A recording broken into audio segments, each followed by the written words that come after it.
ठाकुर जी एक दिन खेल रहे सब सखान के संग, और खेलते खेलते इतने में श्रीदामा भागन लगो।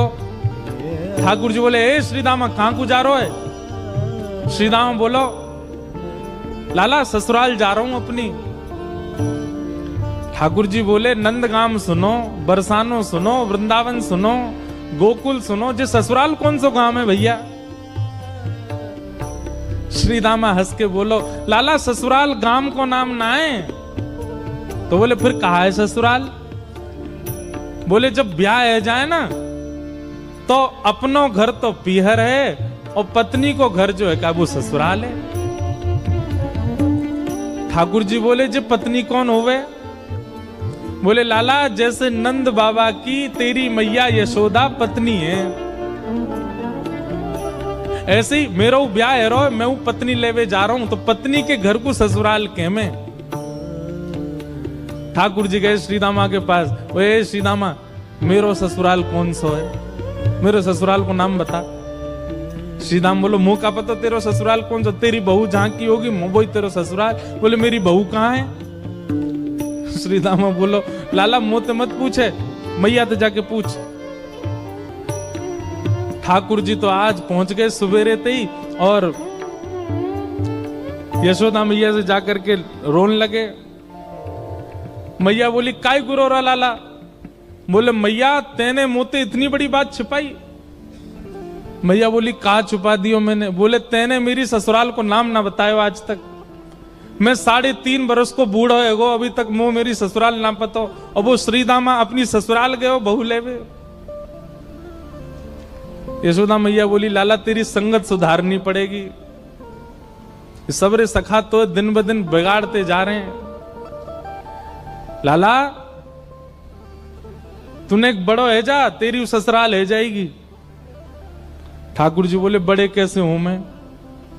बोले, जब खुद दूध पीन लगेगो, खुद नहान लगेगो, खुद तैयार है जाएगो, घर के सब काम अन्य करने लगेगो, तू बड़ा हो जाएगो, तेरो ब्याह करा दूंगी।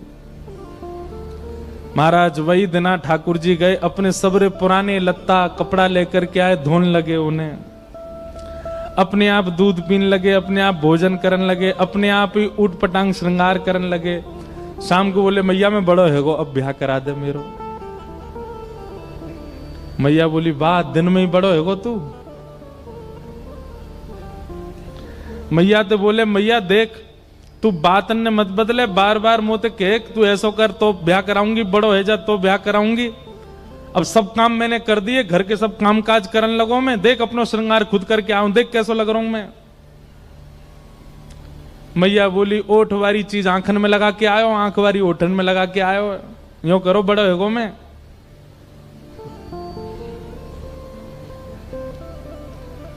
ठाकुर जी बोले, मैया मेरा ब्याह करा दे, नहीं तो श्रीदामा बहू लेके आ रहा हूं, बाकी बहू ले आऊंगा मैं, वही की बहू को ले आऊंगा, वही की ससुराल को अपना बना लूंगा। तभी एक सखा दौड़ो दौड़ो आयो, बोले, ए लाला देख श्रीदामा बहू लेके आ गो। बहू को नाम सुनते ही ठाकुर जी तो मचल गए, लेके चल मुंह को जल्दी। मैया रोकने लगी, बोले, लाला ने सुधर के तो जा, कैसो बन के जा रहा है? ठाकुर जी तो दौड़े दौड़े गए, बोले, कहां ते आ रहे हो? बोले, वहां ते आ रही है, पालकी में बैठ के बाकी बहू आ रही है। ठाकुर जी पहुंच गए, बीच रास्ता में रोक ले, सबको कथा पता है। माधवी की मां ने पहले ही मना करके भेजा था कि बोले, तेरे सखा, तेरे पति जो श्रीदामा, उनके जो सखा कृष्ण है, उनको मुख मत दिखाइयो। ठाकुर जी पालकी में घुस गए, हाथ पांव जोड़ के कहने लगे, भाभी जी एक बार ने अपना मुख दिखाए दो, लेकिन माधवी ने नहीं दिखाया। अब देखो, भक्त नहीं चाह रहा है कि ठाकुर जी को मैं मुख दिखाऊं, पर ठाकुर जी तो देख रहे हैं ना। आप कितनों भी उनको देख लो, लेकिन आपके चित्त में भक्ति को संचार तभी होगी जब उनकी कटाक्ष आप पे पड़ेंगे। तो एक बात तो सिद्ध है कि यहां बैठे जितने भी हैं, एक बार भी यदि नाम के प्रति प्रेम आपके चित्त में बढ़ रहा है तो ठाकुर जी ने कभी तो देखे, भूल के ही सही देखे तो हैं हम, तभी हमारे चित्त में भाव उत्पन्न। ठाकुर जी कह रहे हैं देख ले, बड़े बड़े जोगी, बड़े बड़े तपस्वी, बड़े बड़े ध्यानी हमारे मुख को देखवे के काजे तड़पे, और हम तेरे सामने बैठे हैं, तू हमें मोहना दिखा रही अपनो। माधवी ने मुख नहीं दिखाया। ठाकुर जी बोले ठीक है, तड़पेगी मुख को देखवे के काजे। माधवी बोली मोए ना तड़पनो, मेरे पास मेरो खसम है, वही देख लूंगी, तो मैं काहे को देखूं। ठाकुर जी बोले वचन दे के जा रहा हूं, तड़पेगी। जैसे छोटे से बालक कभी कभी बड़ी बड़ी बात करते हैं तो बड़े लोग उसको मजाक में लेते हैं, ऐसी माधवी ने भी मजाक में लिया, देखा ही नहीं ठाकुर जी को। लेकिन ब्रज वृंदावन में तो और कोई काम ही नहीं। या दो हने बहनने मथनो पलेपो प्रेंखे खनार भरुदितो क्षणमार जनादो। श्री शुकाचार्य जी वर्णन करते हैं वृंदावन में कैसी स्थिति है। गोपियां दोहन करती हैं तो घर घर घर जो दही की मथनी की आवाज आती है ना, उसी में ही कीर्तन करने लग जाती हैं। कृष्ण ऐसे, कृष्ण के नेत्र ऐसे, कृष्ण की नासिका ऐसी, कृष्ण के कान ऐसे, कृष्ण को मोर पिछ ऐसा, कृष्ण की पीतांबरी ऐसी, कृष्ण की भुजा ऐसी, कृष्ण के चरण ऐसे। कोई गोपी अपने घर में चौका लगा रही है और चौका में पौंछा की जो छर्र छर्र आवाज आवे, वही छर्र छर्र ध्वनि में ही कीर्तन करने लग जाए, कृष्ण ऐसे, कृष्ण ऐसे। हसितम मधुरम चलितम मधुरम वमितम मधुरम मधुराधिपते अखिलम मधुरम। इन सबकी बातें सुनकर के मीराबाई, माधवी को ऐसा लगता है कि इन सब से तो मैं श्रेष्ठ हूं, कम से कम अपने पति की हूं, इन सब की तरह तो नहीं। पूरे दिन उस कृष्ण की प्रशंसा करती रहती हैं। सब गोपियां माधवी से कहती हैं अभी तक तेरे सामने आयो ना है और तेने अभी तक देखो ना है। अरे या प्रेम को काम भावना ते मत देखियो, 3.5 वर्ष को 4 वर्ष को है, लेकिन वाक्य प्रति एक अलग ही प्रेम प्रकट है जाए। माधवी सबको ज्ञान देती है, बोले चाहे 3 वर्ष को 4 वर्ष को है तो अन्य पुरुष, क्यों उसकी बातें करती हो, क्यों उसकी ओर देखती हो।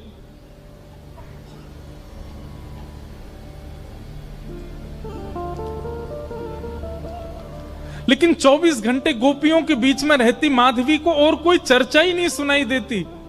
सब केवल कृष्ण की बात करती हैं, जल भरती हैं तो बैठती हैं तो भोजन बनाती हैं तो बतियाती हैं तो श्रृंगार करती हैं, तो हर समय कृष्ण कृष्ण कृष्ण कृष्ण। माधवी ने कुछ समय अकेले रहने का भी प्रण लिया, लेकिन अकेले रह नहीं सकती, जंगल है, कहां अकेली जावे, जाना पड़ता है उसको। अब यहां देखो, माधवी चाहती नहीं है ठाकुर जी के सन्मुख आना, वो चाहती नहीं चर्चा सुनना, लेकिन ठाकुर जी चाहते हैं ना। बस यही हमारी भक्ति का भाव है, ठाकुर जी बस चाह जाए हमारे लिए।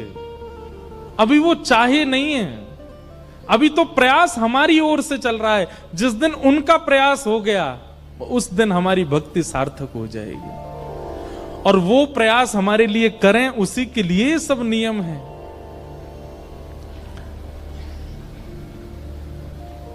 अब तो माधवी 24 घंटा ठाकुर जी का नाम सुनती है। एक दिन रात में सोई तो अब कानों में कृष्ण कृष्ण कृष्ण कृष्ण गूंज रहा है, तो कान बंद करती, पता नहीं पूरे दिन इतना नाम सुनती हूं कि अब तो कानों में भी यही गूंजता है।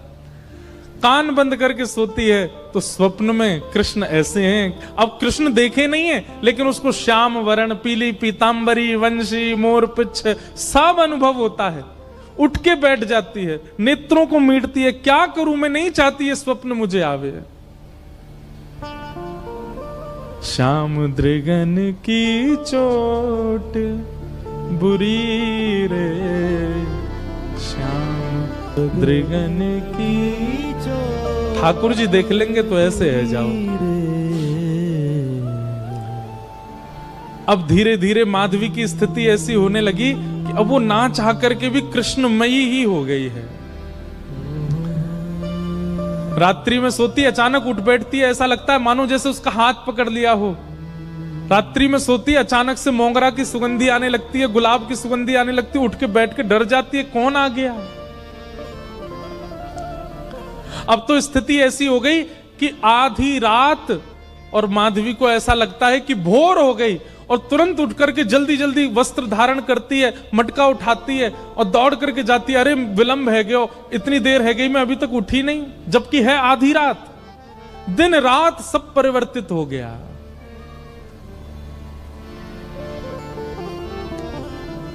पहुंच गई यमुना तट, और यमुना तट जाकर के देखा एक भी गोपी नहीं है। तो माधवी को लगा कि मैं विलंब से आई हूं, सब शायद जल भर के चली गई हैं।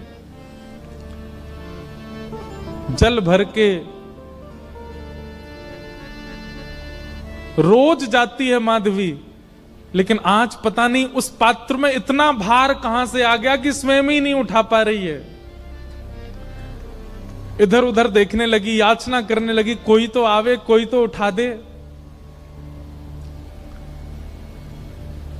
आधी रात उसके लगा है कि अभी भोर हो गई है, और तभी कोई नहीं है वहां। नंद नंदन श्याम सुंदर चलते हुए आ रहे हैं माधवी के पास। मैं एक बात कहता हूं बंधुओं, आप बच नहीं सकते ठाकुर। उनका नाम है कृष्ण, करशतीति कृष्ण। आप नेत्र बंद कर लोगे तो वो ऐसी बात बोल जाएंगे कान में कि कान से उनके हो जाओगे। कान बंद कर लोगे, नेत्र बंद कर लोगे तो ऐसी सुगंधी आ जाएगी कि सुगंधी से उनके हो जाओगे। नाक, आंख, कान सब बंद कर लोगे तो आपके अधर पर एक ऐसा रस टपका देंगे कि उससे उनके हो जाओगे। मुख भी बंद कर लोगे तो केवल एक उंगली से आपका स्पर्श करके चले जाएंगे, स्पर्श से उनके हो जाओगे। कहां तक बचोगे?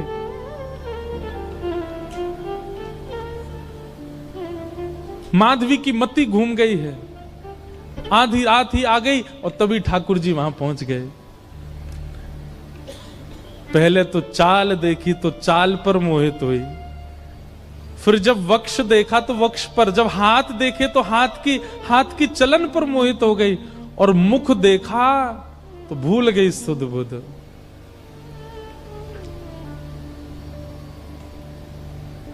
ठाकुर जी आए और आकर के मंद मुस्काए के बोले, हेरी गोपी उचाए ना पा रही, चल ले मैंने एक हाथ लगाए दूं, उचाले याकू। और एक तरफ से माधवी ने मटकी पकड़ी और दूसरी तरफ से ठाकुर जी आकर के नन्हे से गोपाल जी ने जैसे ही हाथ लगाया मटकी उठने लगी। लेकिन मटकी पर नेक सहारा देते माधवी रख लेती, ऐसा नहीं। ठाकुर जी मटकी उछा के जैसे जैसे मटकी उछ रही है वैसे वैसे ठाकुर जी लंबे होते जा रहे हैं, और बिल्कुल माधवी के नेत्रन के सामने आकर के खड़े है गए। कटाक्ष नेत्रों के सामने कोई गोपी टिक नहीं पाती, और माधवी को ठाकुर जी प्रत्यक्ष देख रहे हैं, सामने खड़े हैं के। और वो एक क्षण के लिए जो रूप माधुरी का दर्शन हुआ, वो दर्शन देकर के ठाकुर जी खिलखिल करते हुए भाग गए वहां से। अब माधवी चाहती है कि पीछे भागें, लेकिन पैर स्तब्ध हो गए। माधवी चाहती है कि चिल्लाए कि रुक जाओ, पर बोल नहीं पा रही है। माधवी चाहती है कि इधर गए मैं नेत्र घुमा करके देख लूं, पर नेत्र घूम नहीं पा रहे। पूरा शरीर मानो जैसे एक स्थूल स्तब्ध एक मूर्तिमंत की तरह खड़ा हो गया है। केवल नेत्रों से अश्रु गिर रहे हैं, कुछ नहीं कर पा रही, बेसुध है माधवी।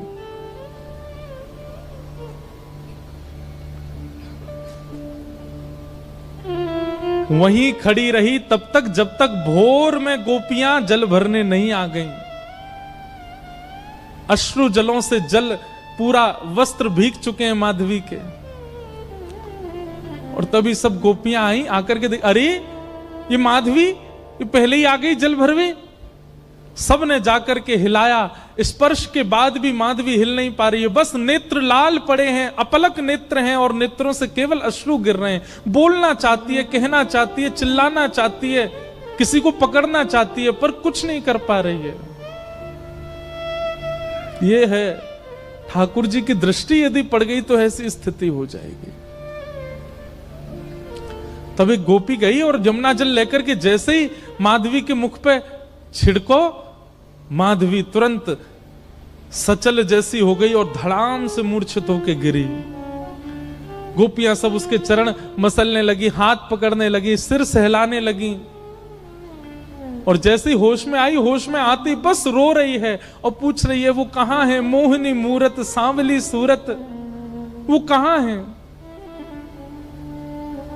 श्याम दृगन की चोट बुरी रे, श्याम दृगन की चोट बुरी है, श्याम दृगन की चोट